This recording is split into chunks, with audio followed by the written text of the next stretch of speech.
The grand hall of the Xenocryptic Hegemony was a cathedral of cold vacuum and chattering chitin, where 30 breeds of starlight-born monsters traded breaths. Captain Jake Morrison stood within his sleeve, feeling the synthetic twitch of the global Aegis Armada wool against his skin, a fresh skin for a stale world. Beside him, Amanda Chen, his second-in-command and the anchor to his drifting conscience, spoke with a voice like sharpened glass. "We come to buy their smiles, Jake, not to harvest their teeth." He offered a silent nod. Humanity had only pierced the veil of the fold 5 years prior. They were infants stumbling into a charnel house of ancient gods. The Xykhorians sat across the void, four-armed titans of scale and malice, their Star-Order a machine of 15 systems fueled by the grease of conquest. "The primates may crawl forward," announced the hegemony speaker, a gelatinous mass suspended in a gravity well of its own bile. Jake stepped into the light, his heart a frantic hammer against the cage of his ribs. This was the debut of the ghost in the machine. He had rehearsed the lies of diplomacy for weeks. "Excellences of the void," he began, "Earth offers a hand uncurled, a peace bought with the coin of cooperation." A ripples of bioluminescent approval flickered through the gloom, tentacles rhythmic as a funeral march. But General Korgothjul, the Xykhorian slab of war, watched with eyes like dying suns. "Our flesh is new to the dark," Jake continued, "but our souls carry the weight of art and the fire of the forge." The general's voice cut the air, a sound of tectonic plates grinding over bone. "Cease this hollow chirping. We have mapped the map of your DNA. You are but scavenging apes who found the keys to a kingdom you cannot rule." The hall fell into a silence so heavy it felt like decompression. Jake held his mask steady, though the chemical surge of fury burned in his veins. "General," he said, his voice a steady blade, "we sought a bridge of words, not a pit of insults." The Xykhorians laughed, a rattling of dry carapaces. "Respect is earned in blood, not begged in breath." Korgothjul rose, a monument of muscle that blotted out the stars. "Your history is a ledger of mud and slaughter, killing for inches of dirt while the galaxy watched in disgust. You are the briefest of flickers, violent and fragile." Jake drew a breath that tasted of ozone. "We have waded through our own filth to find the shore of peace. We know its price." The general leaned in, the stench of alien rot filling Jake's senses. "Peace? You speak of a god you have never met." The air turned brittle. Delegates slunk into the shadows, smelling the coming storm. "Perhaps the clock dictates we find a colder time for this," Jake whispered, the diplomat's final gambit. Then came the violation. Korgothjul leaned down, his maw a jagged ruin, and spat. The green ichor was a burning brand against Jake's cheek, a viscous insult that dripped like slow failure.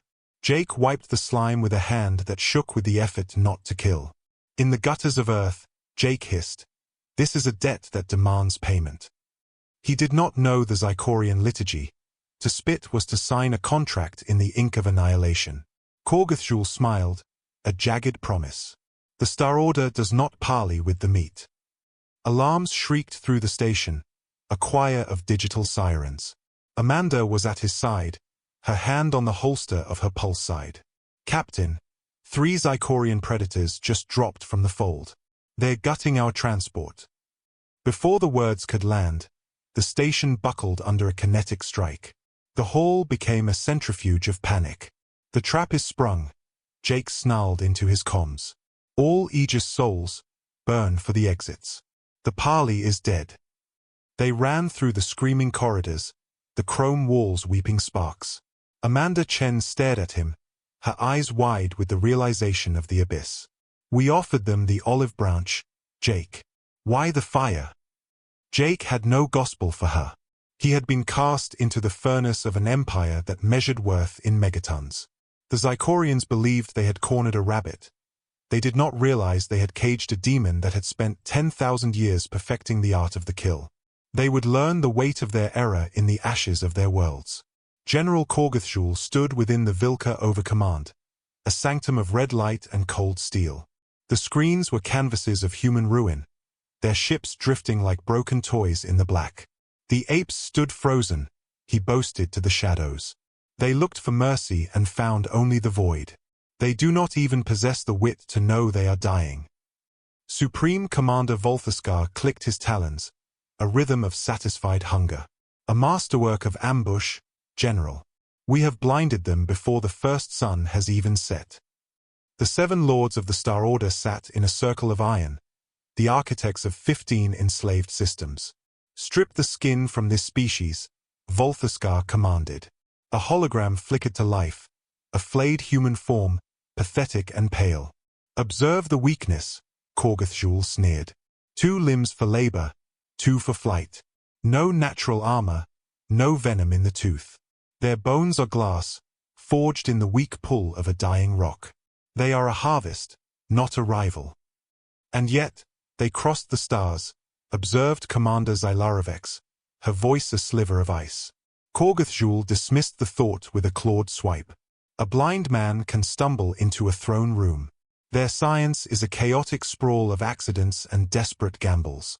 Their ships are tinfoil, their energy weapons, mere toys.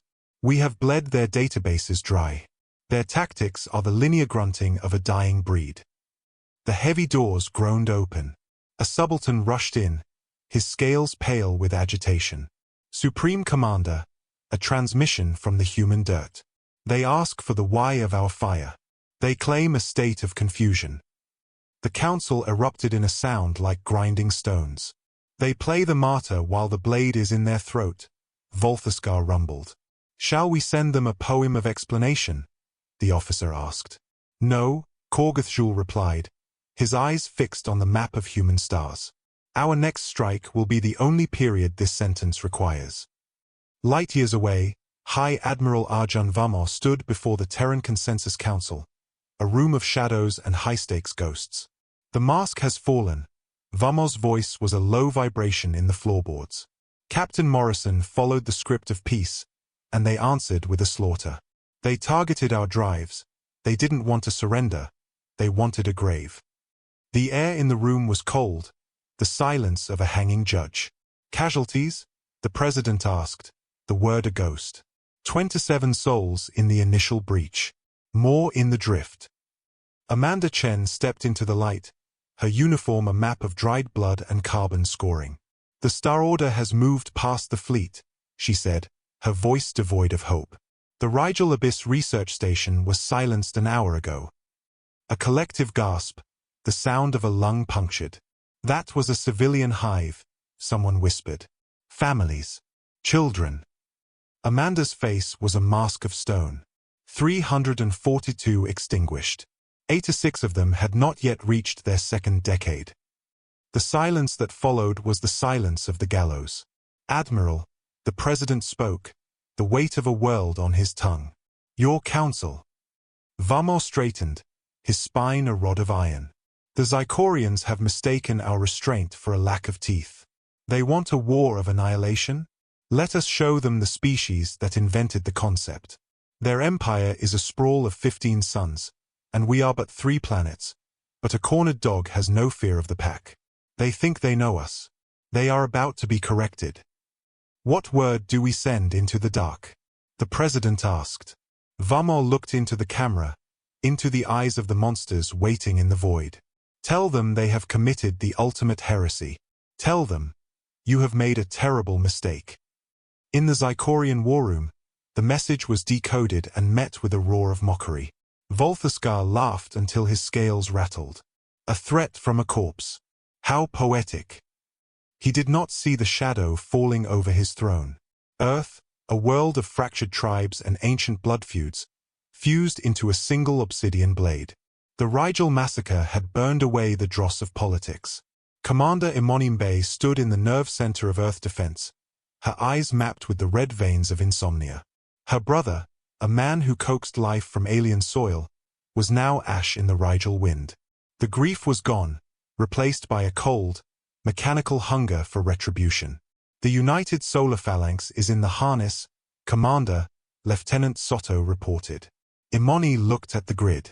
Hundreds of icons, ships of war, mining rigs converted into kinetic hammers, civilian liners carrying the fire of the vengeful. Status of Project Resurrection, she asked, her voice a low hum. The dormant ghosts are waking, Soto replied. The Xykhorians stole our public records, but they never found the crypts where we hid the real monsters. Imoni allowed a razor-thin smile. For a century, humanity had hidden its sharpest claws from its own brothers. Now, the vault was open, and the eye combat systems blacked out and ready. They'll see us only when the blade is already in their chest. Deep in the galactic rim, a Xykhorian scout ship, the Skrelthal, picked up a wounded pulse, a human lamb limping through the tall grass of space. Prepare the boarding hooks, Captain Skrelthal commanded, his hunger palpable. I want their screams recorded for the overcommand. The Xykhorian shock troops breached the hull, their armor clattering like beetles. They found 5 humans, hands raised, eyes downcast in the universal posture of the conquered. You belong to the Star-Order now, the leader hissed. Surrender is your only sanctuary. The humans looked at each other, a brief, telepathic flash of shared doom. Then, they moved. It was not a fight, it was an exorcism. The humans moved with a frenetic, suicidal grace, attacking with shivs of sharpened scrap and hidden charges. Captain Skrelthal watched his monitors in a frenzy of confusion. Why do they not kneel? They are meat.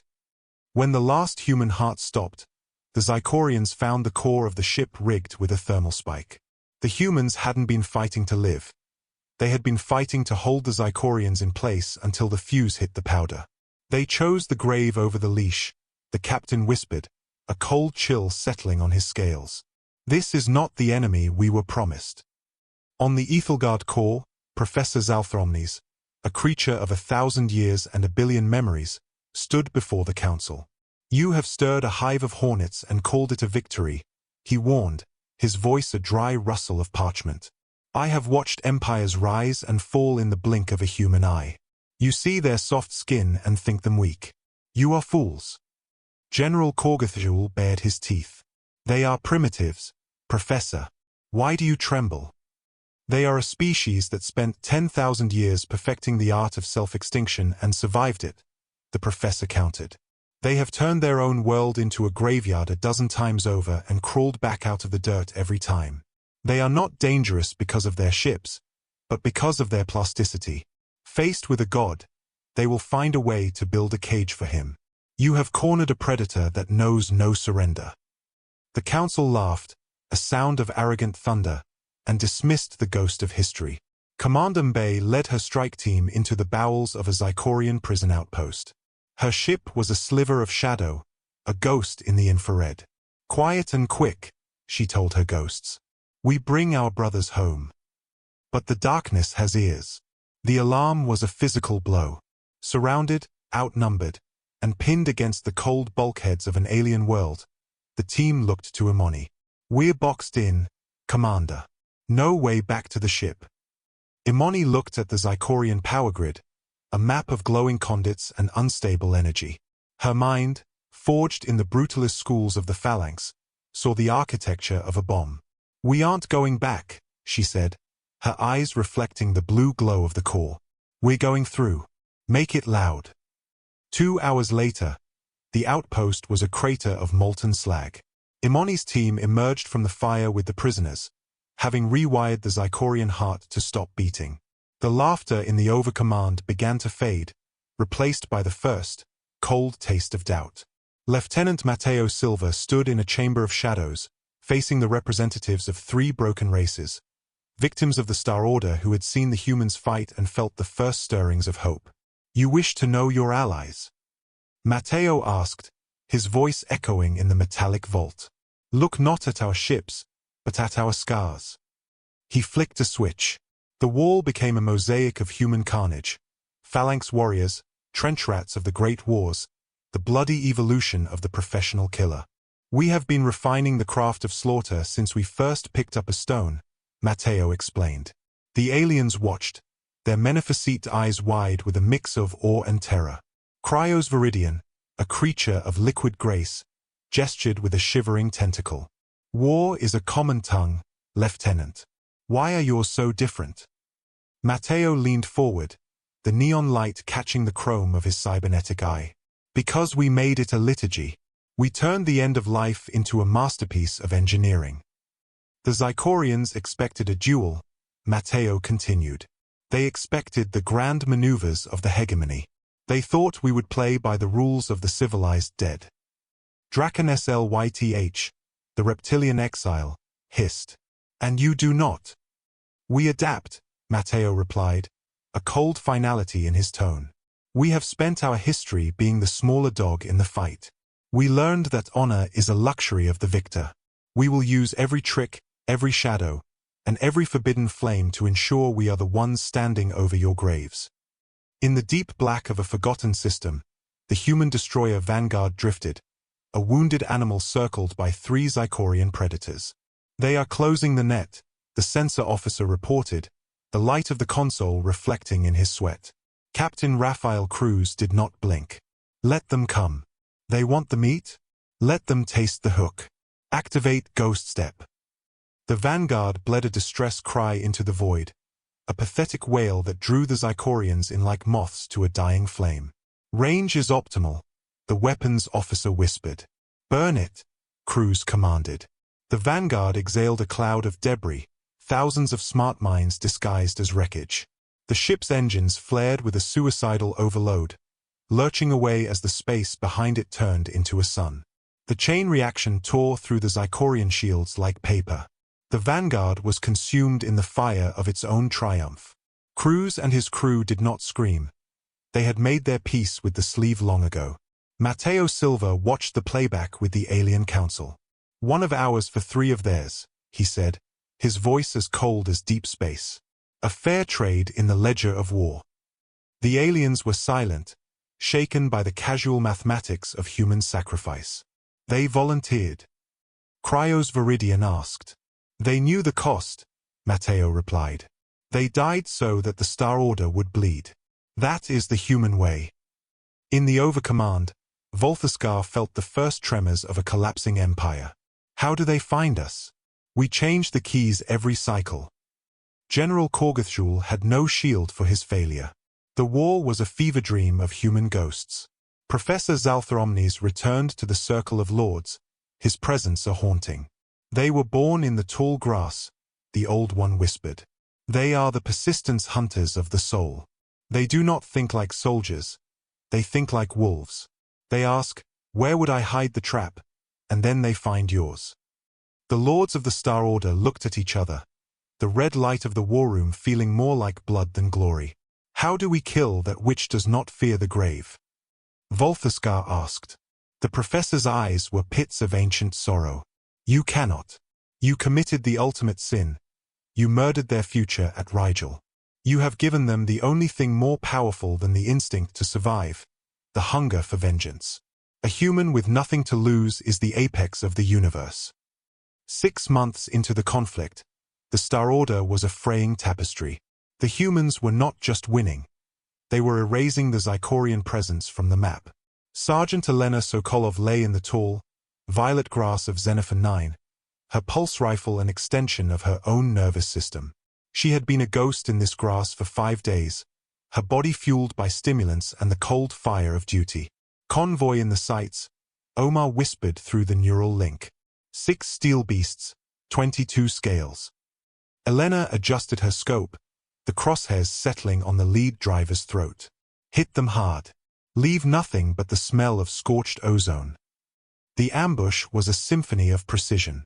The Xykhorians, bred for the grand charge, had no defense against the invisible sting. Within minutes, the convoy was a graveyard of burning metal, and the humans were gone before the smoke even cleared. This was the new gospel of war, the small, the fast, the unseen. On the flagship of Marshal Gormogel, the reports were a litany of despair. How do they function? He roared. My troops are broken by the weight of the march. These humans, they do not stop. They do not eat. They do not sleep. The intelligence officer projected a terrifying map of human biology. They are persistence hunters, Marshal. Their ancestors would run a beast to death over days, simply by never letting it rest. They have carried this into the stars. Their soldiers use chemical bridges to skip sleep for 72 hours. They are not fighting us with weapons. They are fighting us with the sheer, grinding momentum of their biology. Gormogel stared at the data. It was a biological heresy. No sane species could endure the neurological tax of such a life. But the humans were not sane. They were desperate. In the halls of the alien academe, Dr. Plexisthane analyzed the human surge. Their technology is a mirror, she explained. They look at our fire and build a better shield in weeks. They look at our shields and forge a sharper blade in days. Their industrial base is a living organism, recoding itself for the kill. How can they iterate so fast? An observer asked. Because they have no sacred cows, the doctor replied. They will tear down their own cathedrals to build a better cannon. They are a species that thrives in the chaos of the forge. The end began with a whisper of peace. Volthascar, his empire bleeding from 1,000 cuts, sent an envoy to Earth. He offered the status quo, a return to the borders of the old world. He was met not by a diplomat, but by High Admiral Vamor, a man whose heart had been replaced by the cold vacuum of the front lines. The borders of 6 months ago died at Rigel, Vamor said, his voice a hammer blow. You offered us the grave. Now we offer you the leash. Unconditional surrender. Full reparations. The dismantling of your Star-Order. The Xykhorian envoy trembled. That would be the death of our culture. Vamor leaned in, his eyes hard as flint. You should have considered the longevity of your culture before you spat in the face of ours.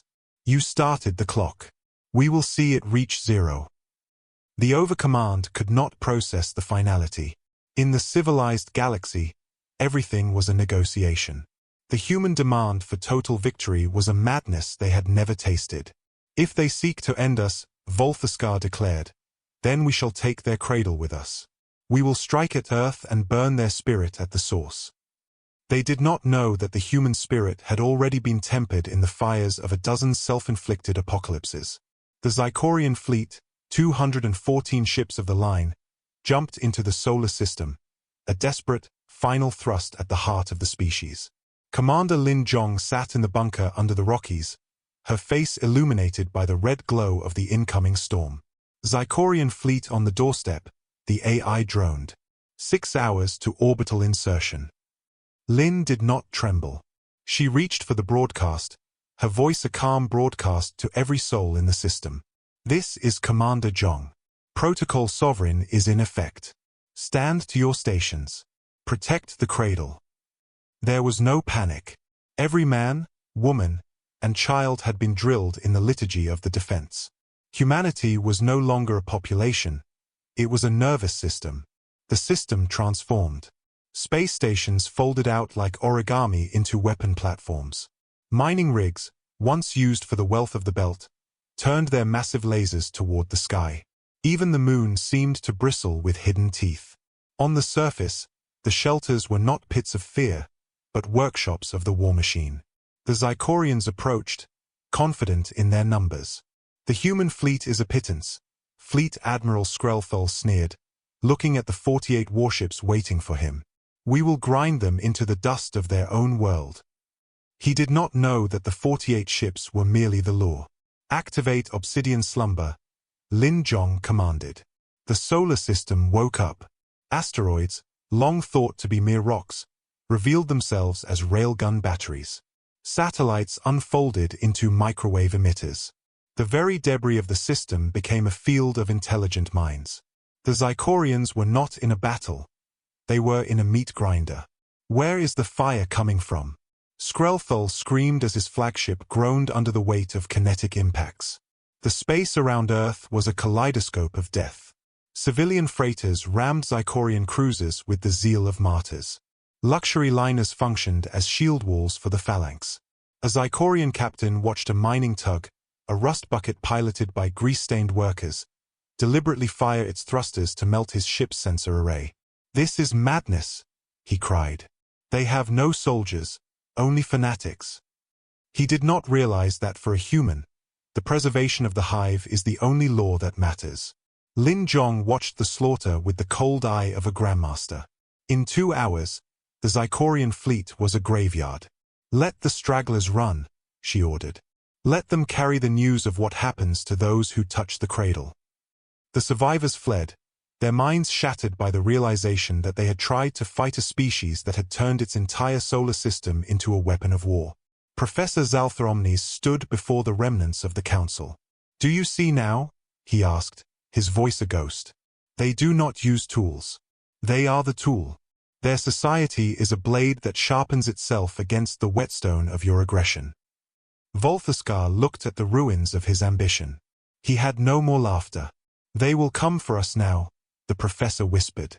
"And they will not stop until the last stone of your palace is dust." High Admiral Vamos stood on the bridge of the Apex, the largest ship ever forged by human hands. Behind him, 500 warships of the Phalanx burned their drives for the Xykhorian heart. Destination: Ethelgard Core. Let us finish this. The human fleet vanished into the fold. The final act was in motion. Captain Malik Jarrah led a sliver of a ship through the Xykhorian sensors. His mission was the scalp of the Empire, the command codes hidden in the Imperial Palace.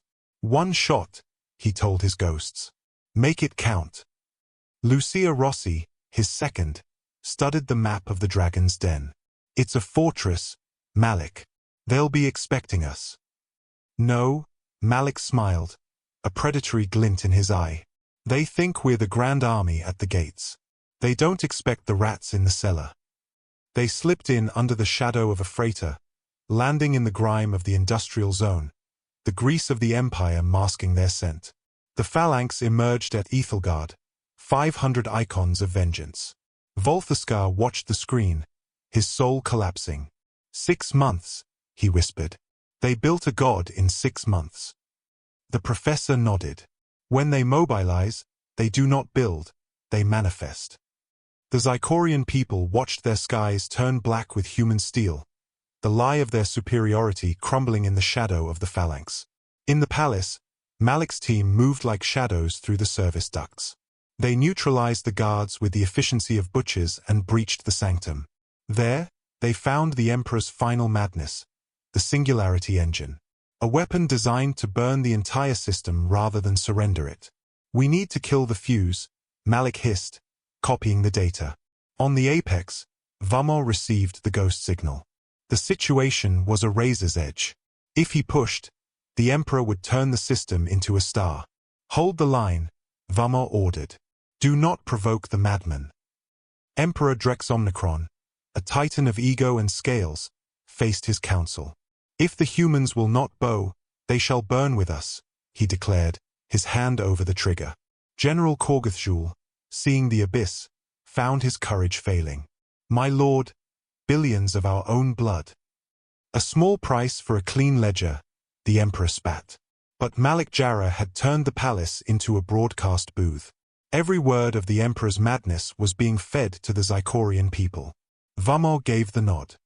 "Let the people see their god for what he is." The gamble was set.